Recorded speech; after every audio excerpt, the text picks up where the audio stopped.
most children, particularly the age of 9, 10, and 11, were of no use to the Nazis. So they were sent immediately to the gas chamber. I was just at the selection platform where my mom last saw her parents.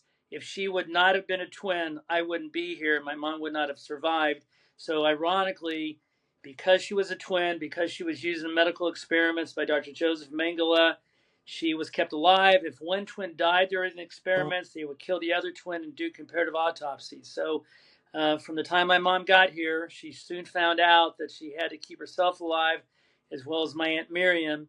And luckily, from May of 44 through January 45, they were alive and they were freed and liberated and eventually ended up in Romania and then in Israel. Welcome to a brand new episode of the Michele Tafoya podcast. Please subscribe. We got a few more hundred of you over the weekend, and we're so thrilled about that. This interview is one of the particular reasons I would recommend you subscribe. Dr. Alex Kaur is a podiatrist, but he is so much more. He is the face on this book cover of this tiny toddler that you see right there. He wrote this book about his parents, particularly his mom. Both of his parents survived the Holocaust and wound up in Terre Haute, Indiana, of all places, which is where Dr. Kaur now lives. But he, every year, at least once, goes over to Poland or to Germany, goes to Auschwitz, goes to the camps where his parents survived, and tours young people through these camps. Very personal, remarkable stuff. And I was introduced to Dr. Kaur through a friend, but I read this book, A Blessing, Not a Burden. And it really changed my view on the Holocaust.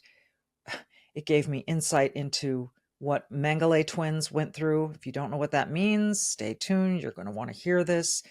This is difficult, but so important. I'm also going to ask Dr. Kaur how he responds to this recent Democrat nominee in New York City and his unwillingness to condemn the phrase globalize the Intifada.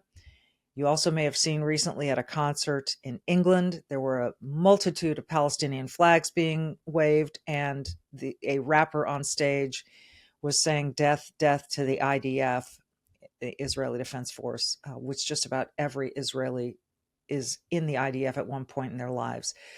There's a lot to get to. This is so powerful and so important, and we're not going to crush you with this material, but it is so worth hearing. Dr. Alex Kaur, author of this book, and he is joining us from Auschwitz. He is next. Alex, I'm so glad to finally get to interview you and talk to you, really, not interview, but discuss with you your book, what you're doing over there right now in Poland, and so much more. Welcome. Tell people where you are right now as we sit here recording.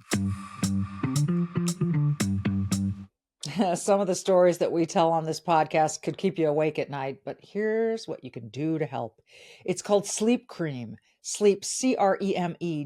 It's an all-natural CBD-based topical that you put right on your skin at bedtime. I usually put it on the insides of my forearms, maybe the bottoms of my feet, and they smell fantastic. While the lavender is my favorite, they have a new rose-scented one out that is Sleep Cream Rose. It's awesome. But here's the best part. It works. And if it doesn't work for you, just let them know, and they'll give you your money back within the first 30 days. That's a guarantee. That's a guarantee. Sleep Cream, CREME.com. Use the code HOMERUN at checkout to get free standard shipping on your first order. That's the code HOMERUN at checkout for free standard shipping on your first order. If you want to sleep better, use what I use. That is Sleep Cream. Sleep, CREME.com, sleepcream.com. Yeah, thanks, Michelle. So I'm about 100 yards just outside the Birkenau gate, Auschwitz II or Birkenau, in a bookstore. And we're here with a group from Candle's Holocaust Museum. I've been doing this for 40 years. I just took a picture and compared it to how I looked in 1985. But I'm here with a group of about 52, 53 students, teachers, historians, people that are interested in the Holocaust, people interested in my parents' story, particularly my mom's. And so this is something my mom did for years and years. And unfortunately, my mom passed away 6 years ago, this July 4th coming up.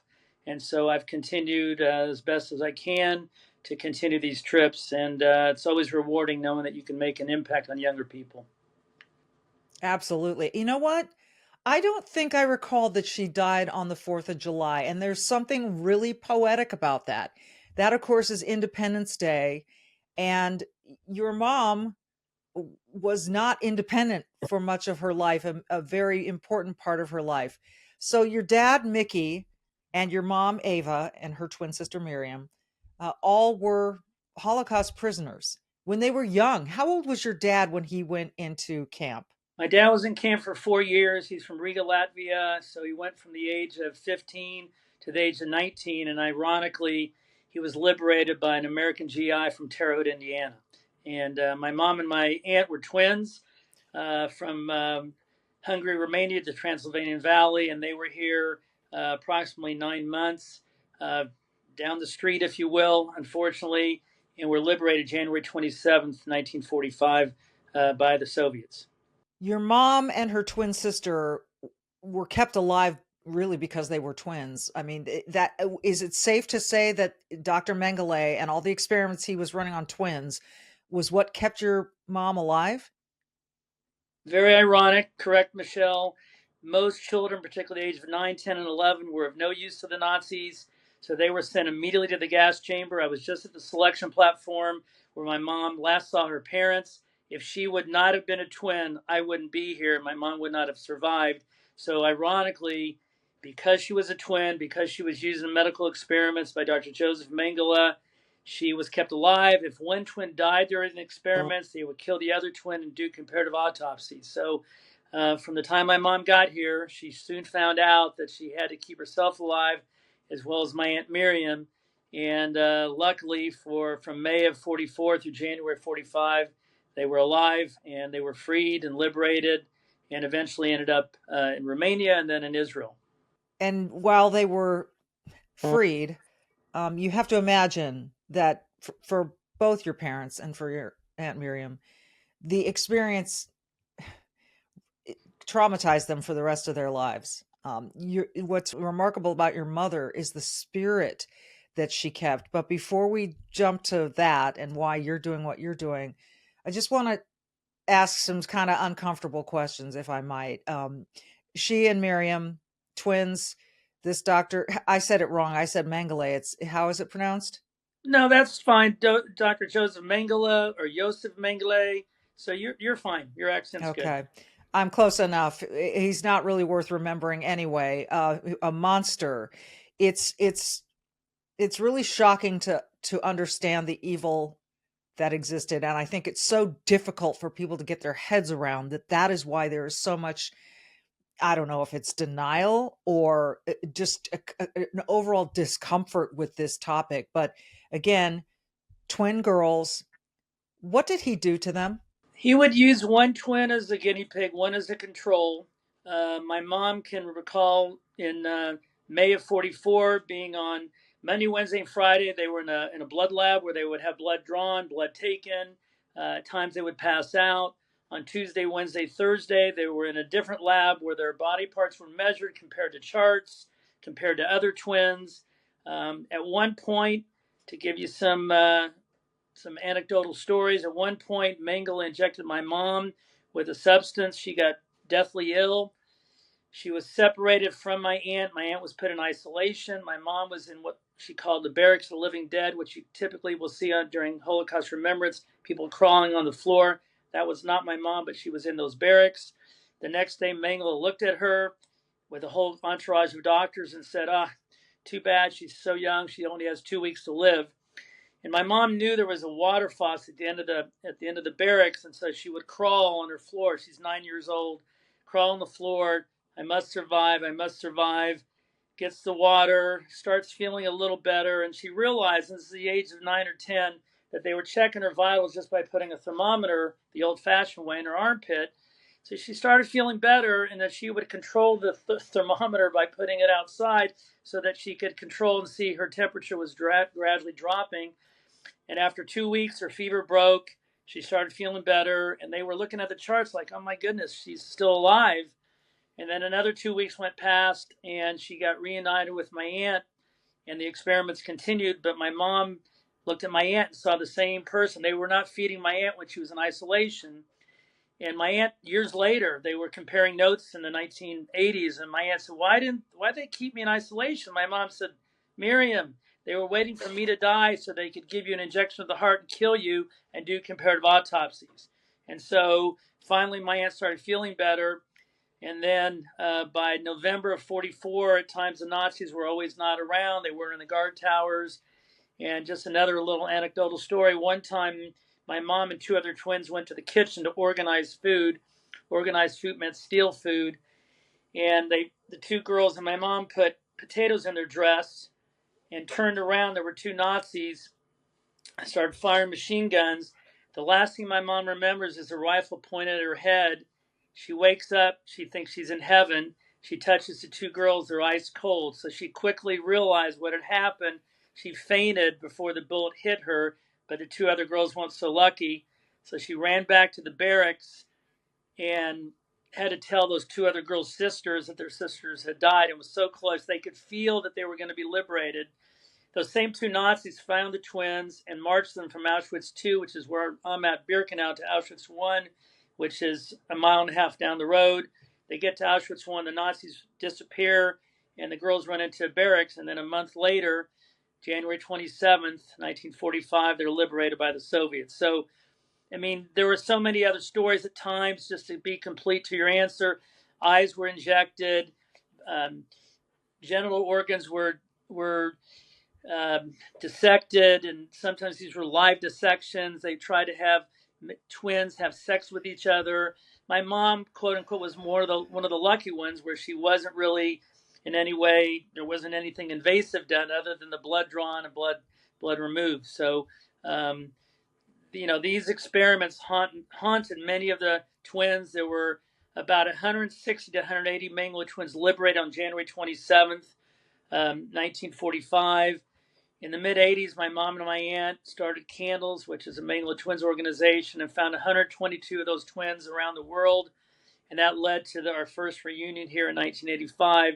I think there's about 8 or 9 twins still alive. There's one set of Mengele twins still alive in Israel, the Changara twins.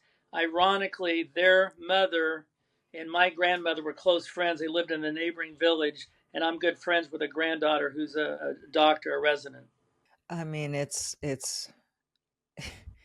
sometimes I get goosebumps of just your disbelief, horror, and then this beautiful sense that your mom and Miriam lived for a reason, and whatever that reason was, your mom made the most of it. She just became determined to tell these stories and to make sure that people knew, but she forgave. And it's, I think a lot of people, if I'm wrong, and please correct me, were angry with her for forgiving. What was the essence of your mom, of her forgiveness and her desire to forgive? My mom was not so forgiving early on. My mom had this big chip on her shoulder. She once flew overseas, and she was on a German-speaking flight like in the early 80s, and she started having nightmares at 30,000 feet hearing the German. So my mom and my aunt, we all came here in 1985. In 1987, my aunt was going into kidney failure because she was the one that was typically more affected by the experiments. So in 1987, my mom donated one of her kidneys to my aunt. They were an identical match. When they took the kidney out of my aunt's body, she was 50 some years old. It had not developed beyond the age of 10 when the experiments were done. The transplant went fine for 2 or 3 years. In 1991, she started developing urinary tract polyps, and then in 1993, in June, she died. And my mom, she didn't get depressed a lot, but this really affected her. My mom had a strange sense of humor, and people would ask her the first couple of months afterwards, and she said, well, I not only lost my sister, I lost one of my kidneys. And a strange phone call in the fall of 1993 from a Dr. John Mihalchik, who just retired at Boston College. He was a PhD, and he said, Eva, I'm sorry to hear about Miriam, but I know you like to lecture to doctors. We're going to have a medical ethics conference here, and maybe you want to talk about your experiences at Auschwitz. And my mom said, oh, Dr. Michalczyk, I really like lecturing to doctors because they think they know everything. And then he said something strange, and he said, Eva, maybe, by the way, maybe you could bring with you one of those Nazi doctors to our meeting. And my mom said, Dr. Michalczyk, where do you think I can find one of those guys? The last time I looked, they were not advertising in the yellow pages. And Dr. Michalczyk said, oh, Eva, you'll think of something. The last project in 1992 that my mom and my aunt worked on was with ZDF, a German network. And at the final product, once the documentary was released, there was a Nazi doctor named Hans Munch. Hans Munch worked alongside Mengele. He helped save 20-some Jewish doctors. So my mom contacted the family of Hans Munch. He was living in Germany. And the response was, he'll give you an interview, but he's not coming to Boston. You got to come to Germany. My mom was terrified to go back to Germany. Finally, a Dutch TV crew accompanied my mom, and she already had a new focus. She was obviously affected by her sister's death, but now she's thinking, well, how can I help the other Mengele twins avoid the same predicament, the same fate as my aunt and my sister? And so she came to Dr. Munch's house, very modest house. Dr. Munch, I want to help the other Mengele twins. What do you know about the experiments that Dr. Mengele did? And Dr. Munch said, Eva, I'm sorry, I don't know anything. He kept everything to himself, but I have nightmares. My mom said, what? You have nightmares too? I thought we were the ones with the nightmares. Why do you have nightmares, Dr. Munch? Well, beyond helping save the 20-some Jewish doctors, periodically I had to stand outside the gas chamber, and when the last body stopped moving, I said, I want death certificate. This is why I have these nightmares. And he went on to describe in his living room in great detail the operation of the gas chamber, the operation of the camp, what the doctors did. And my mom was always a quick thinker. And she said, Dr. Munch, in 1995, January 27th, we're going back to Auschwitz for the 50th anniversary of the liberation of Auschwitz. Would you come with us and tell the world what you just told me? And he said, sure. So my mom came back to Indiana and told me that Dr. Munch didn't know anything about the Mengele experiments, but he was going to come with us to Auschwitz in 1995 to tell the world what he knew. And I said, Mom, I don't think this is a good idea. Oh, I don't care what you think. Now I need to figure out a way to thank him. How do you thank a Nazi doctor? My mom went to the local Hallmark card shop in Terre Haute, Indiana, looking for a Hallmark thank you card for a Nazi doctor. For 2.5 hours, nothing seemed appropriate. Eva, what are you looking for? Oh, I'm just looking. My parents didn't drink alcohol much. She went to a local liquor store. Nothing seemed appropriate. So for months, she would think about how to thank a Nazi doctor. And then a couple of months before January of 95, she said, Alex, I figured it out. The highest honor I could pay another person to give them the most respect, the highest honor in my name only, is to forgive him. And the best way I can thank Dr. Munch is to forgive him for being a Nazi. I again didn't think it was a great idea. And she said, I don't care what you think. She prepared a document, a manuscript that she said, thought, if anybody down the line, if it goes into history book, I want to make sure that my spelling is good. So she took it to her local English professor and said, Dr. Kaufman, can you look this over? I want to make sure there's no spelling mistakes. And Dr. Kaufman read it and said, Eva, there's no mistakes, but I think you're forgiving the wrong guy. No, I want to thank Dr. Munch. Well, you need to think about this. So on January 27th, literally about 100 yards from where I'm standing, Dr. Munch in front of the world, and he did not know anything. He knew nothing about my mom's thank you, knew nothing. And with his daughter, son, and granddaughter here, my sister, several other Mengele twins, the world media, he told his story. He told about his experiences at Auschwitz. He told about how the gas chambers worked. He did show remorse, but there was no deal made between my mom and Dr. Munch. And then my mom surprised him and said, I want to thank you, and the way I'm going to thank you is I'm going to forgive you. But to your question, the Mengele twins, most of them from Israel, to this day, the ones that are living, really resented my mom doing this. And she would never, never, never say this was on anybody else's behalf except her own. Right. Initially, when she did this, we had a reporter from Bulgaria. I remember this very well. And he said, Eva, so you're forgiving Dr. Munch. What about Dr. Mengele? No. I just want to forgive Dr. Munch here because I want to thank him. Over the next several months, she quickly realized that she no longer had this chip on her shoulder. She didn't hate her parents anymore because she really resented the parents because they didn't protect her. She was an orphan at age 10. So she decided to forgive her mom, forgive her dad, forgive herself for hating her parents, forgive Dr. Mengele, and forgive all Nazis in her name only. The last part of that, I realize, is people criticize that. I understand. When I asked my mom, why are you forgiving all Nazis in your name? Because I think it's a little bit of a dichotomy there. She said, look, I don't want some other Nazi in 3 or 4 or 5 years coming to me and say, well, I worked alongside Mengele. I want you to forgive me too. She wanted to move forward. She didn't want to move back. And she realized that now she had a much healthier outlook on life. And I truly believe that she lived another 24 years because of the forgiveness. But yes, to your question, many of the Mengele twins stopped talking to her, resented her. I just saw a Mengele twin here in January. I was here for the 80th anniversary. I gave her my book, and she sent me a very nice note back. I don't think she hates my mom anymore, so that's good. Listen, when you read this book, and we're going to show it a number of times here, a blessing, not a burden. And on the cover, you're just a little tot. You really understand and appreciate what your mom did in that way, and how many of us have far less to forgive. Like, she forgave the Nazis, right, on her own behalf. Most of us can forgive other people, and it's amazing how freeing it was for her. And so that's, again, her liberation. She was liberated from Auschwitz. She was liberated from the chip on her shoulder, and she died on Independence Day, which I just find to be so poetic. I think one of your goals there in taking people is to keep this legacy of your parents alive, but to also prove to people what happened, because honestly, there are still deniers out there, which is astonishing to me. And we're living in a time, Alex, where anti-Semitism is rebounding, if you will. It's in my lifetime, I've never seen it to this level. I want to show you an example. There was a concert recently in London. It's a big deal. And a rapper got up there and he did the following. And by the way, the BBC allowed this to continue to stream live on its network. I want to roll this for people to see just how ugly this was. Go ahead and roll it, Misty. Free, free, free, free. All right, but have you heard this one though?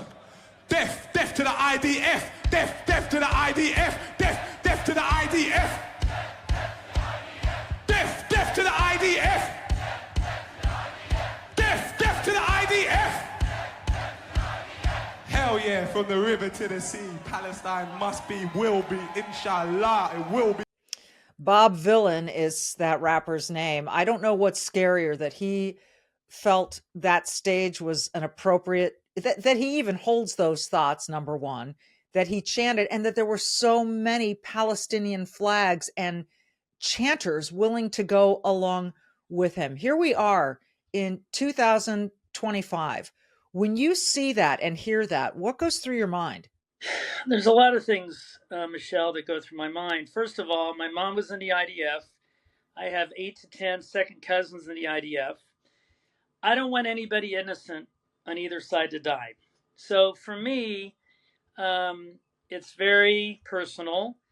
From the river to the sea means to me that they don't want me to exist. That ultimately means that's what it means to me.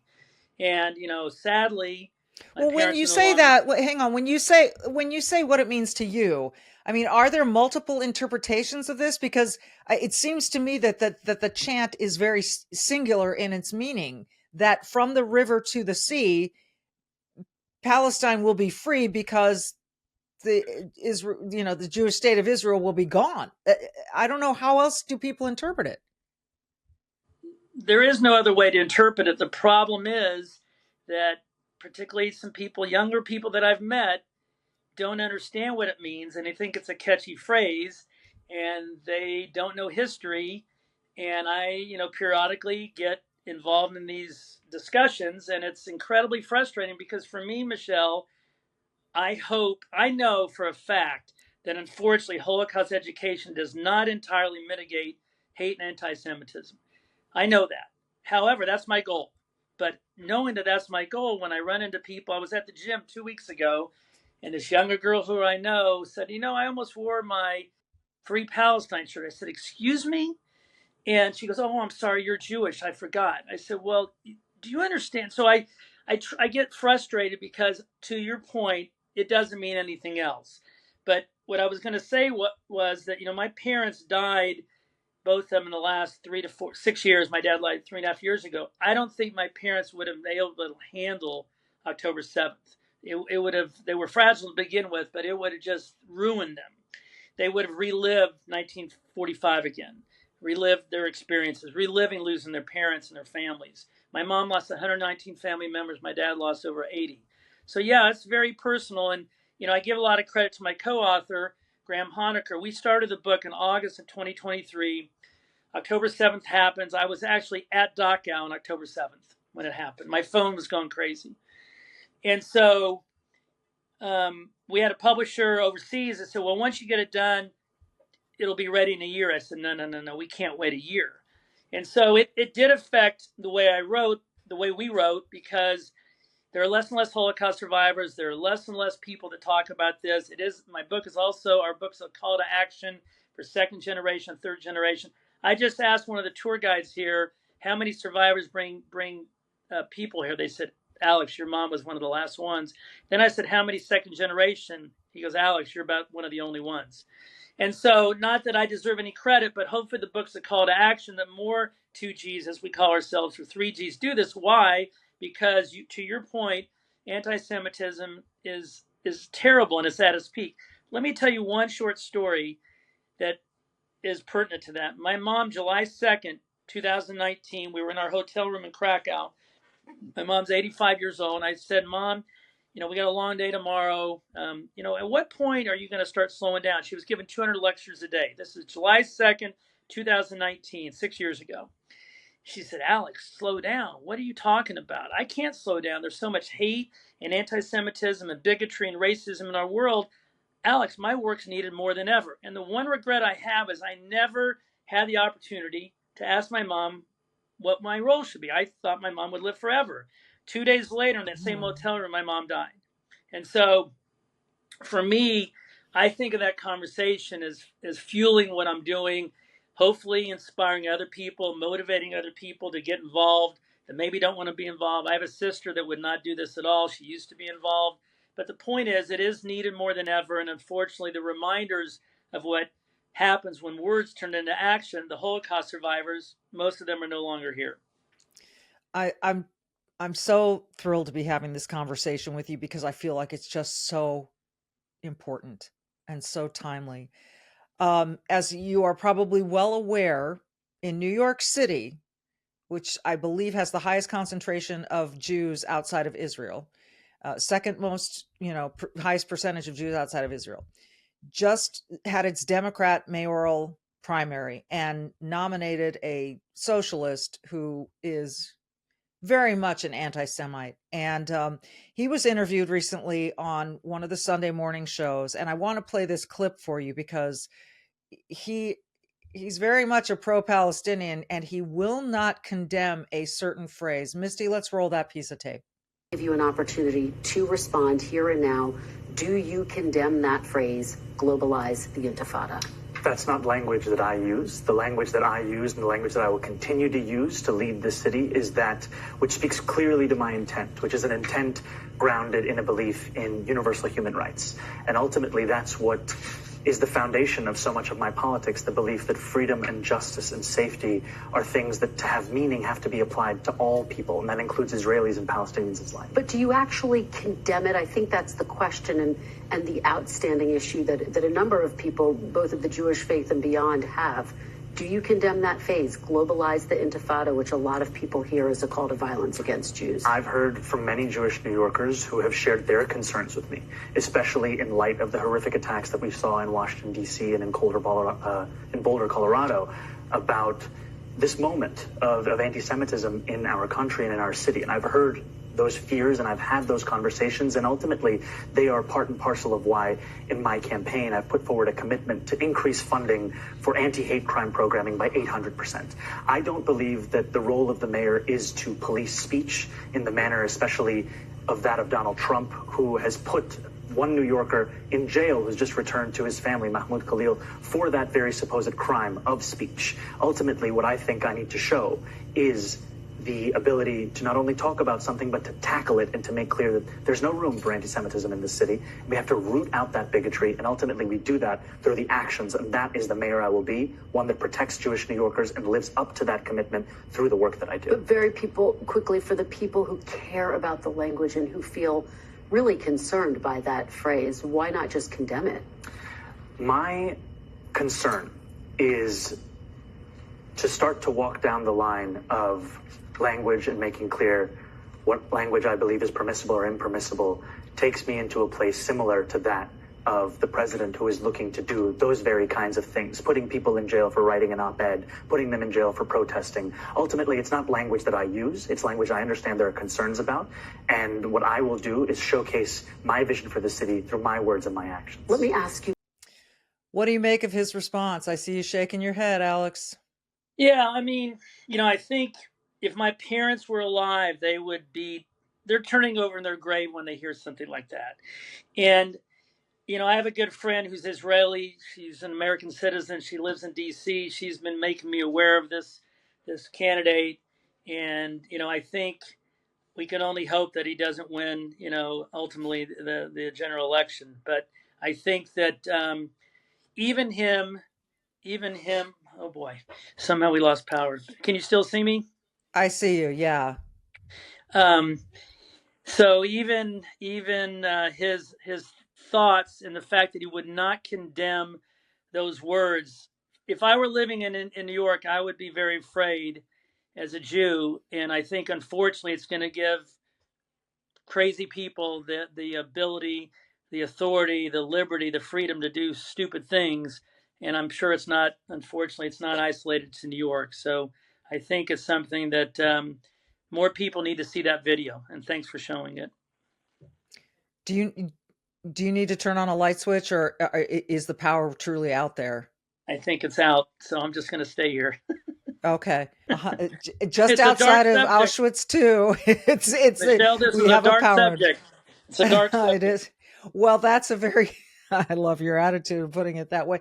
And it is. And as you've said, it feels to me like we've taken a step up, advanced one rung on the ladder toward socialism here in the United States. Thank God we have a constitution. But I wonder if this is just some sort of anomaly, some sort of temporary wave, or if there is if there is a movement toward this, which is absolutely terrifying. I don't think these young people who vote for this slick guy who knows how to make a TikTok video, that they really understand what the hell he represents and plans to do. And I just wonder, you're doing your part, and there are so many people trying to chip in. What would you recommend to New Yorkers, to Americans overall, as to how we combat this? I think one way to combat it is hopefully to do what I'm doing, to talk about what happened in the past. I have a good friend, Stacey Gowan, who has an organization on the East Coast, and her motto is remember the past, protect the future. So I think it's important that more and more people talk about what happened in the past. But, unfortunately, I think showing the video and talking about this candidate's views and the fact that he wouldn't, deny the statement or condemn the statement, I think is unfortunately, it says, his non-action here speaks volumes for what he intends to have happen. And I think that, unfortunately, I don't think it's an isolated incident. Obviously what happened in Boulder, what happened in DC, Josh Shapiro's mansion in Philadelphia, the governor's mansion, he is Jewish. Yeah, of course. And so I don't know that I have any, incredible advice for people. I think you need to be more conscious of what's around you. I definitely am. I'm not looking over my shoulder, but I think that everybody, whether they're Jewish or non-Jewish, needs to be aware that there are some people with some really bad ideas, and these ideas can turn into actions. And we saw what happens when actions lead to terrible results. 6 million die, 11 million altogether. So I think that the world needs to be aware of this candidate's views and the fact that he is spouting hatred, at the same time denying the fact that he is, which is scary. Yeah. Finally, because he made some accusations or represented actions by the president that are false. The president didn't arrest Mahmoud Khalil because of speech. He was involved in a disruptive, property damaging protest. There are many who say President Trump is the best friend Israel has had, maybe ever. What is your view? I don't mean to put you in a corner, on what this president of the United States has done for Israel, for the Jewish community as a whole. The best way I can answer that, Michelle, is when the president dropped the bombs on Iran a couple weeks ago. I have relatives in Israel, many that are on both sides of the political aisle in Israel, and 100% they were grateful for what President Trump did for Israel. So regardless of political affiliation, and I have relatives from the far right to the far left, and I have relatives that the light comes back on. Look at that. The timing. Yes. So I think that all Israelis that I know of, whether they're Republican or Democrat, want Israel to exist. And unfortunately, the language spouted by this candidate and others would suggest that they don't want Israel to exist. And so I think nobody, and quite frankly, I don't like to get political either, Michelle, but whether you're Jewish, non-Jewish, if you're an American, this country, Iran, they don't like Israel, but they sure as heck don't like the United States either. And so I think it's so important. And we can argue about how much damage was done. I get it. I understand. But I do think it's important that at least this president has been able to help the state of Israel, and at least the morale of the people that I know in Israel. Listen, I end every one of my podcasts with this phrase of be brave, do good. And I can't tell you how much you personify that statement. Every trip that you make over there, every interview that you do in this book, again, a blessing, not a burden. I would recommend this to people. And I think it's something that people of all ages can get their heads around, maybe not children, but teenagers, young adults. And it's so personal and it's so insightful. And I loved it. And I thank you for writing it. And I thank you for being over there. And let's keep in touch. Thank you very much, Michelle. Appreciate it. Be brave, do good. We'll see you next time, folks.